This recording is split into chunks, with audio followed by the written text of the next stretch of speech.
As everyone knows, there have been dramatic changes in the systemic medical therapy of melanoma over the last 4 to 5 years, which means that at last a lot of patients are able to be treated with drugs rather than surgery, and that has changed the entire landscape.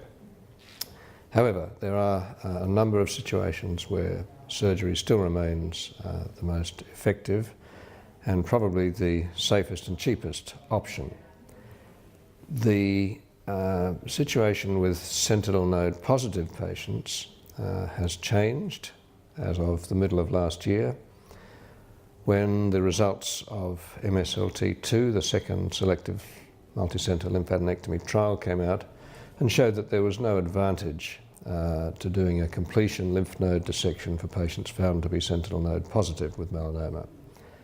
And that's generally been accepted worldwide. Now, there are some circumstances still where it might be desirable, and that is when patients are not easily available for careful and regular follow-up, as per the trial protocol, or when there is extensive disease in the sentinel node. So that remains to be determined, and patients may prefer to have the certainty, if you like, of a completion node dissection under those circumstances. We're talking more specifically in this debate, however, about the treatment of advanced melanoma, that is, people with metastatic disease that's clinically apparent in lymph nodes, or that's apparent at distant sites in the lung or the brain or the liver or the bowel or somewhere like that. Now, the best available modern medical therapy, which is probably a combination of ipilimumab and an anti-PD-1 inhibitor, produces a complete response rate in the long term of maybe 20 or 30%. We don't have long-term results for these. Median overall survival, however, has improved dramatically from the old days when we really had nothing that was effective. The median overall survival for patients treated with anti-PD-1 and ipilimumab, anti-CTLA-4 inhibitor, is around 39 months. If surgery is undertaken for isolated systemic metastases, similar results or better can be achieved. For patients with macroscopic involvement, that is clinically palpable, obvious metastatic nodes in a groin or an axilla or a neck, then the 10-year survival rate is around 45% with surgery. And we don't yet have 5-year survival results for these drug therapies, so you know, they have to go away to beat that at this stage. And we mustn't overlook the potentially serious complications of these drugs sometimes, which is not to say that surgery isn't without complications. It is, but like most things in life, it's a balance. So we think that in particular circumstances, surgery is still very much worthwhile.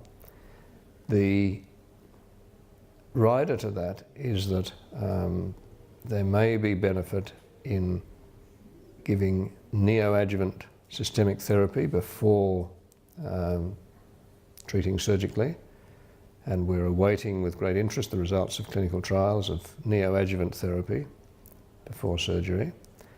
And the other uncertainty, but it's becoming clearer month by month really, is the value of adjuvant systemic therapy after surgery. And I think these days, if you have something that's easily surgically resectable, whether it's in regional lymph nodes or at systemic sites, then still surgery is probably the best treatment option. If it's apparently not surgically resectable, then it may be possible to give neoadjuvant systemic therapy, which may make it surgically resectable. So that's about where we're at.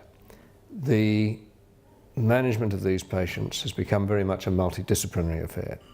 In the old days, surgeons looked after metastatic melanoma and that was it. There was no other serious treatment option. That's all changed, and now medical oncologists have much to offer, radiation oncologists have much to offer, and it becomes a matter of how you sequence these forms of treatment, what's the most effective way of sequencing them, and that's best decided really in a multidisciplinary team setting where everyone has input, where the various options can be discussed, the risks and benefits of each option can be considered, and a consensus opinion reached. And that seems to be the way that everything's heading.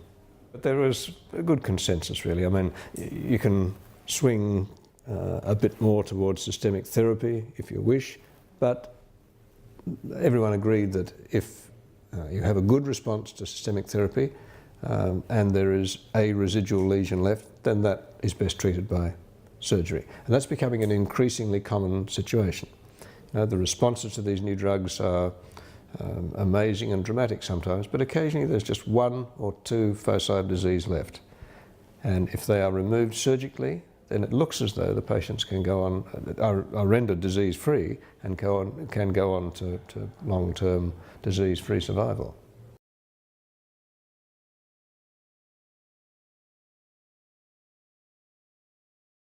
We all seem to be agreed that the multidisciplinary approach is the way to go, that it's not surgery or drugs, it's surgery and drugs and radiotherapy, and the unanswered questions are how you sequence those and what things like brain metastases. I mean, that used to be an absolute death sentence with a median survival of about 6 or 7 months. That's changed dramatically, and that's very much depending on drug therapy, stereotactic radiotherapy, surgery. They all have a place, they all have a role, and it's already greatly improved outcome for that particular clinical situation.